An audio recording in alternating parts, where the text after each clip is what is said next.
પેલા આપણું ગામ કયું? જાફરાબાદ. જાફરાબાદ. આમ તો તમારા લગ્ન કેટલા વર્ષ થયા? 5 વર્ષ થયા. તમારે 2 વર્ષ પછી મોકલ્યા બરાબર, એટલે તમે 3 વર્ષથી બચ્ચું રાખવાનો ટ્રાય કરો છો. કેટલાક ડૉક્ટર બતાવ્યું ભાઈ? 3-4 ડૉક્ટર બતાવ્યું. અહીંયા કેટલાક ટાઈમથી બતાવો છો? 4 મહિનાથી. 4 મહિનાથી. બીજા ડૉક્ટર શું કહેતા તમને? ડૉક્ટર એમ કહેતા ઈંડું બનતું નથી, એના માટે ઇન્જેક્શન દેતા. ઓકે નળીની તપાસ ને બધું કર્યું બીજા ડૉક્ટર બરાબર. બીજું શું કરવાનું કીધું? આઈયુઆઈ કરવાનું. આઈયુઆઈ કરવાનું કીધું. આઈયુઆઈ કરાવ્યું નહોતું. પછી અહીંયા તમને બતાવવાનું કોણ કીધું? બસ રીલ જોઈ. રીલ જોઈને આવ્યા.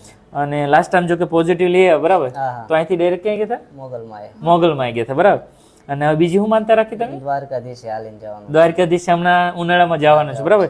જો તમારી જેવા પેશન્ટ હોય કે જો આજે પ્રેગ્નન્સી રોકાણી છે બરાબર, 7 અઠવાડિયા ને 1 દિવસ છે, ડિલિવરીની તારીખ છે 25/9/2025 છે બરાબર, સારી વસ્તુ છે, એટલે પોણા 2 મહિના થયા છે બરાબર.